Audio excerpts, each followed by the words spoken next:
Hey, y'all, what Tim say?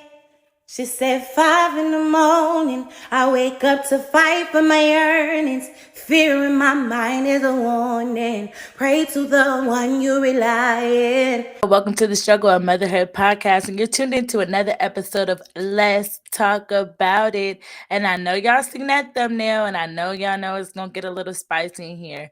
But as always, my topics are never to insult anyone. It's just to spark conversation, spread a little knowledge, and I'm only going to speak from experience and based on personal stories that have been told directly to me, nothing of just things that I've imagined in my head. Okay, so we're going to avoid those comments. Before we get started, make sure you like the video, drop a comment, let me know you're here, share and subscribe, get that thing on out for your girl. And without further ado, let's talk about these baby daddies, okay? Let's talk about these baby daddies. So, what makes a bitter baby daddy? You might ask. Like, what is that? What is a bitter baby daddy? How can a baby daddy even be bitter, you say? Well, according to the Urban Dictionary, a bitter baby daddy is when you left him and he still can't accept that you don't want him. He won't do anything for that child because you don't want him. If you called him for some D, he gonna come running, asking for something for his child, and you not gonna hear back. Word, like word. That's all I can say. Word. That's a word, okay? Have a baby by me and you become property. Let me tell y'all, for some reason, guys have this notion in their head that once you either become their wife or the mother of their children, you are now their property. You now have to obey their rules and you have to do things the way they want to be done. I mean, it just be crazy. We can go on and on about that. Like, it be the narcissist for me, I just always say that when a person doesn't have control over anything else in their life, they find a vulnerable person to control, and that gives them the most power that they've ever seen, and they just don't know what else to do with it. You know what I'm saying? So number 2 is gonna be custody over child support. And let me tell y'all, I ain't never got a piece of child support a day in my kid's life. Okay. Not a piece. But I've always had a child support order. There's always been like an order in place. But I've never been able to receive the child support. In my case, it would be like as soon as the order would come in, okay, you're gonna get this amount of money. Oh, the person no longer works. So I'm like, okay, so I've never gotten the whole child support order actually paid to me. But I have gotten papers where it's like, oh, we need to do a DNA test to basically stop the child support. Oh, we need to go to court for this, that, and the third. And it just be crazy to me. So there's guys out there, fathers out there that will say, they're not going to take care of the child, you know what I'm saying, beyond child support. They're going to pay their child support and that's all they're going to do, right? Then they get to a point in their life where they might get with a significant other, and that, how as females is like, where your kids at? And so then they trying to prove a point, or the woman may say to them, or their friends may say to them, or family, or it may just pop up in their head like, if I'm paying child support, I need to be involved. And then so they say to you like, okay, so if I'm going to be paying child support, you feel me? Like, I want to be able to come get my kids whenever I want to. I want to be da da da da da. And when you like, hold on, player, you ain't been involved this whole time. Yeah, you've been paying your child support, but that's only so that you can, keep your license and all these different things that child support comes after. So you've been paying your child support, but because you've been paying it, you have not been doing anything else. So now all of a sudden you want to come and like disrupt the kid's life, because my child doesn't know you as an active father. So now you want to come and just make all these rules and all these different things. And it's like, what? And nobody's gonna deny you, but it's just like that's very, you just want to wreak havoc, you know what I'm saying, for no reason. So then it's like, okay, well, what I'm gonna do is I'm going to take you to court for custody.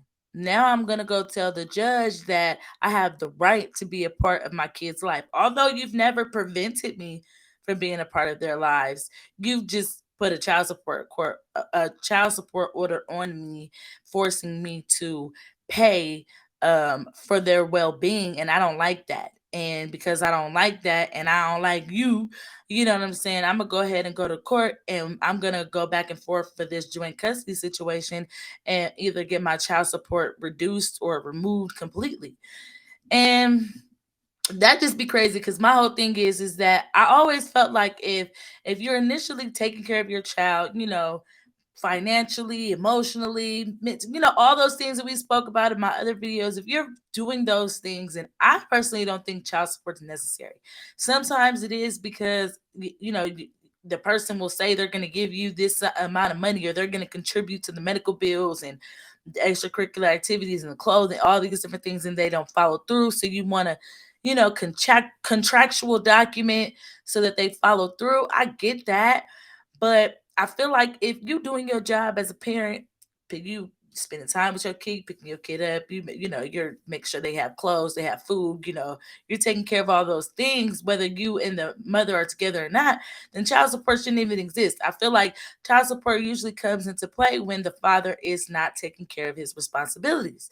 So therefore, why all of a sudden, because now you have a child support order and you've been paying it for a couple of months, and now you and your feels like, okay, this money is coming out of my pocket, every month or week or however it is they distribute the funds, and I don't even see what I'm paying for. So I might as well jump on the boat and see what I'm paying for. And also, along the process, since I'm upset about having to pay, I'm going to drag mom in and out of court for custody, back and forth for joint custody or full custody or whatever it is, so that it just makes the situation harder on her because I don't want to pay child support.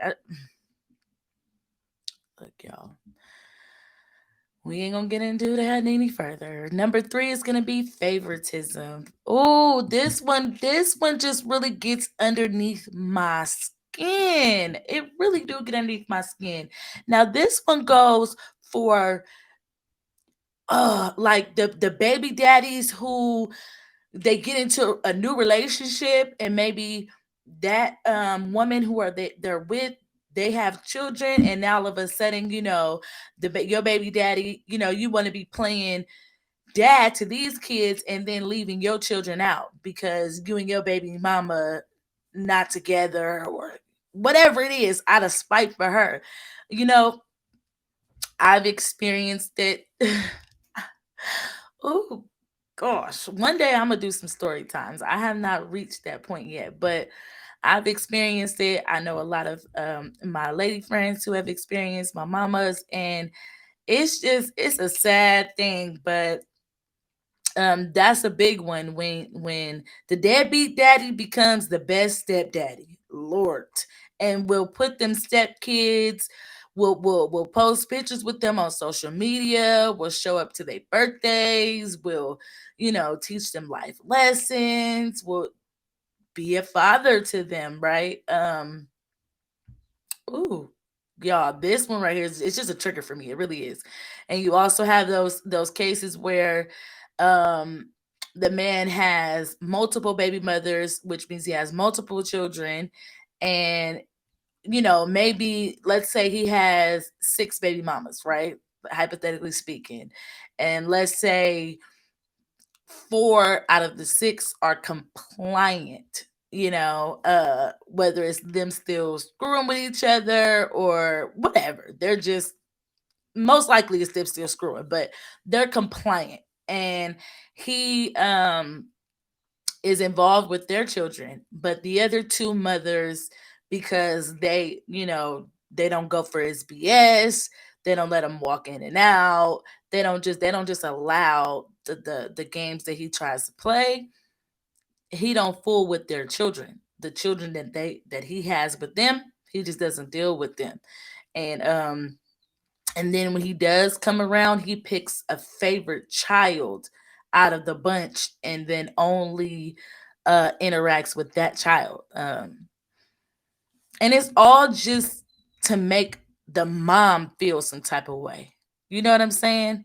And you have to I mean, I have to believe that, because if I believe that it is to purposely hurt the child, then you know I'd probably be doing some numbers in a cell. So I'm just gonna say that I really believe that it is to hurt the mom, because one thing that I think everybody knows, whether they're a parent or not a parent, is the key way to get to a parent, mother or father, is by mistreating their children, is by attacking their children. I mean, a good mother, a good father, a parent that loves their children, you can't come for their kids. That's just, you can come for everything else. You can come for everything else, almost everything else. But them kids, you can't come for them kids. And a lot of people know that. And because a lot of people know that, they come for them.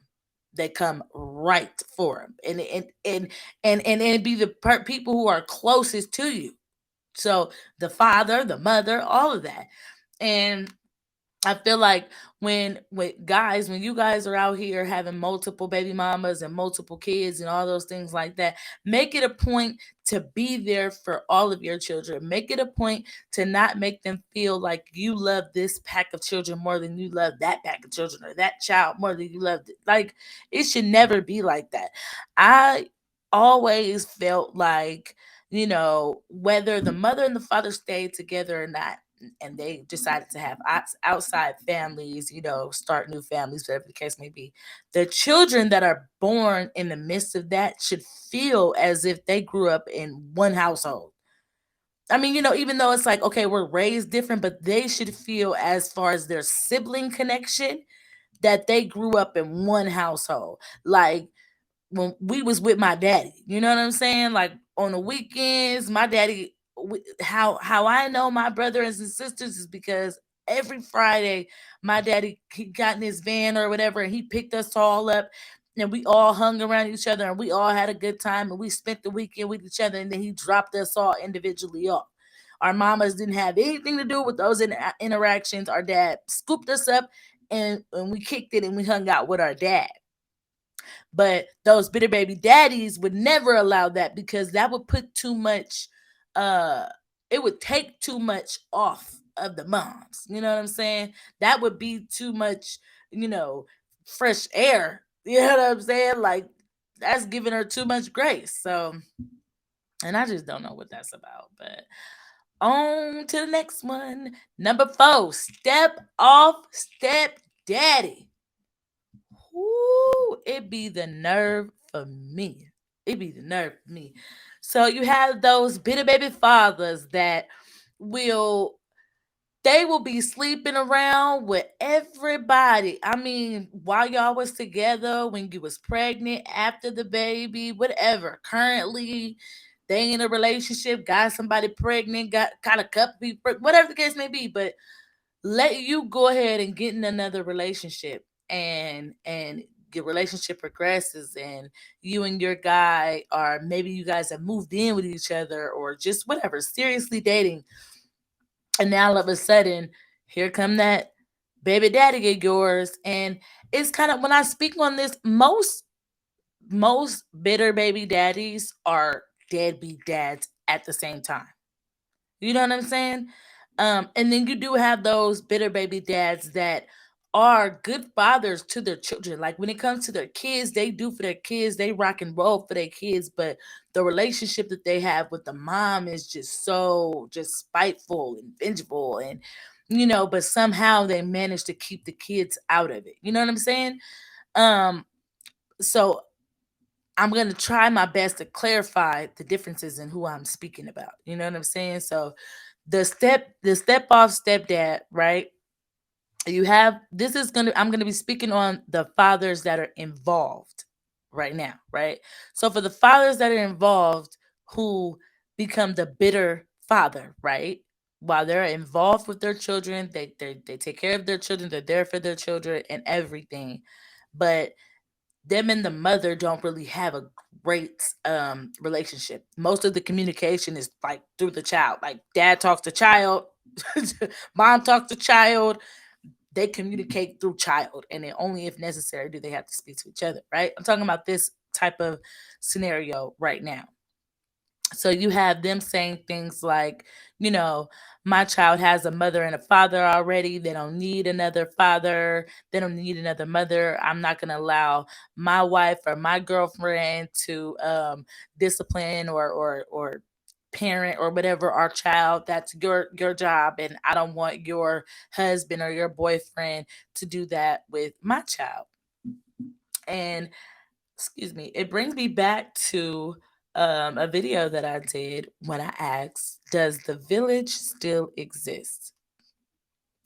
And at the time, I didn't think about it, but you know, sometimes relationships fail, and how we thought things to be out how we plan things out don't really work out, sometimes we plan to be a family, majority of the times, most of us plan, when we are procreating, to be a family with the person that we have created this child with.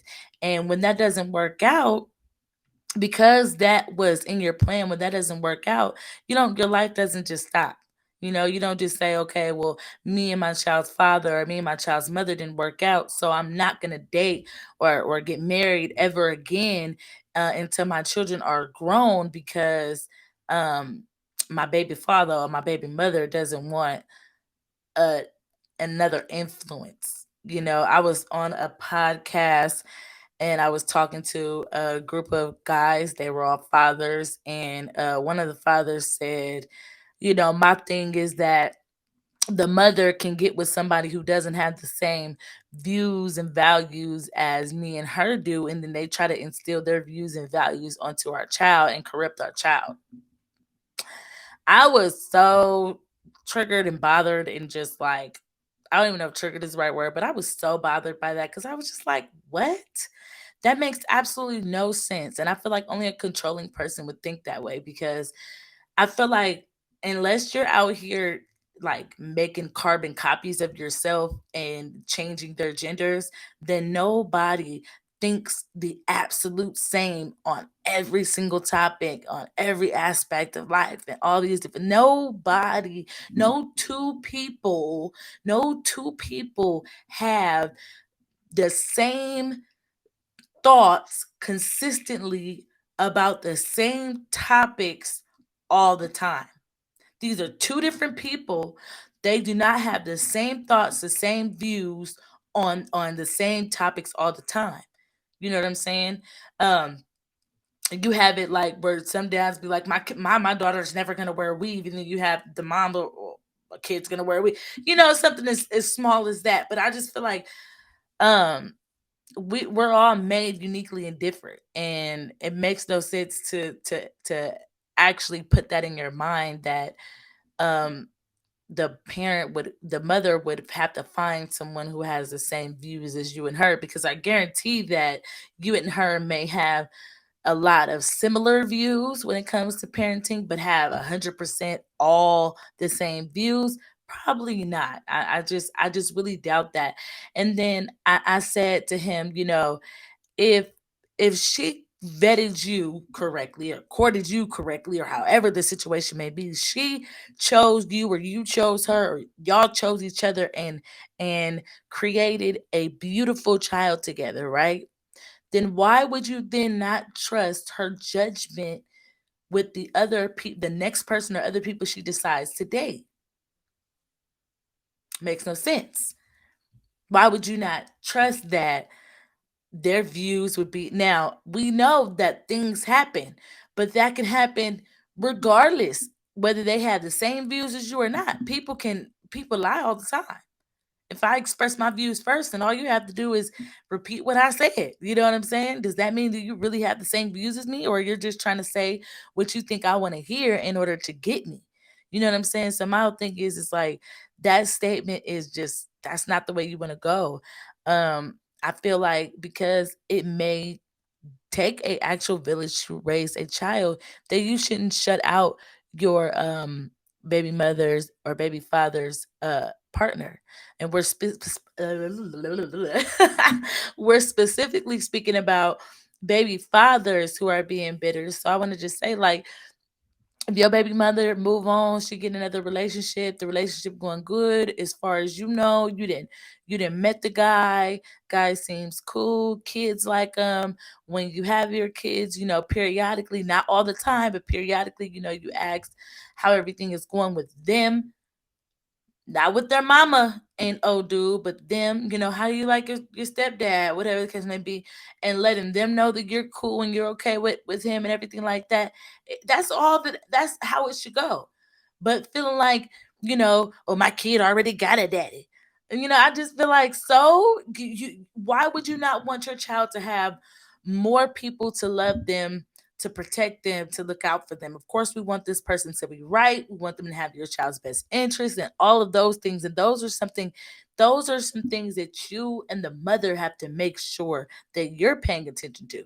But you shouldn't be doing things to break up their relationship. Like, I've heard of some instances where the baby father has called the new guy and told him that he's still sleeping with her, and that was totally false. And her new guy just couldn't take it anymore. It was like, look, you got too many baby daddy problems. Like, he didn't came up over here, popped up over here, he didn't call saying y'all still mess with each other. This is just too much for me. So I totally get that. We're gonna move along to number 5, and that's gonna be deny, deny, deny. Oh my goodness, I think this is a big one. The bitter baby daddy loves to use, that baby ain't my baby. Go find your real baby daddy. I need a DNA test. I ain't taking care of that baby. That baby ain't mine. You a You know, soon as you get into it with your baby father, all of a sudden them kids that done stole his whole face ain't his. All of a sudden he need DNA test and all these different things. He don't make kids that's light skinned with brown hair, even though he light skinned with brown hair. It just be like, the y'all. I'm telling you, one day I'm gonna do a story time. But it just be the craziness for me. But that's what they be out here doing. I'm telling y'all, when I say that it's not just the women, it is not just the women. Okay, it is not. Last but not least, number 6, get somebody else to do it. Get somebody else to do it. I don't know about y'all, what experiences y'all have had. Like I said, I got to do some story times one day, but to get somebody else to do it. The bitter baby daddy will tell you quick, I'm not watching them kids. Where your mama? How your mama? How your grandma? How your Hey, Junior about to start football and he needs some gear and it's gonna cost about like $200. I was trying to see if we can go half. Don't you got a man, sir? Yes. It be like that. It be exactly like that. Yo, I can't even articulate it. Like, your whole blood just boils to the inside when you're on the other end of that phone, and the person that you laid up with and had kids with, out of spite, gonna tell you in response to you asking for assistance with their children, with y'all children together, don't you have a man? What does me having a man have to do with you buying your son some shoes? Makes no sense to me, but I digress. I think that there is this huge issue out there with men holding other men accountable. Um, and also with women holding other women accountable. But we're not talking about that. We're talking about men in this video. And I feel like, the same guy who is an active father and always with his kid, and his kid is like the neighborhood nephew and all these different things. He got a homeboy who ain't seen his kid in 2 months, who every time he get on the phone with his baby mama, they arguing and fighting and all these different type of things that you ain't saying to your friend, like, you being real bitter right now. You being real bitter. Cause as women, as mothers, we do it. We do it. We hold each other accountable. At least on my end, at least the people that I'm surrounded by, we definitely do it. We definitely be like, sis, that's not looking good. But that's all I really want to say in this video. I hope it was enlightening and educating. I hope that it sparks conversation, and I hope that it gives you guys encouragement to stop being so damn bitter. Like, just stop. Y'all had a kid or kids with each other, raise the damn kids, and stop with all the shenanigans. If the relationship didn't work out, it didn't work out. There's no reason to use the connection that you guys share, of the beautiful creation that you made together, as a pawn against each other, as a weapon against each other, to hurt one another. It's not, never been, and never will be that serious. But until next time, y'all be well. I've been wandering all day, tried to be fine, but I can't be. Noise in my mind wouldn't leave me. Tried to get by, but I'm burning. And behind my mind, it runs all these thoughts that trouble me. Fighting to give up my pain, fighting to be on my lane. My mind running to the other side when I try to live my life. Then it tries to take me.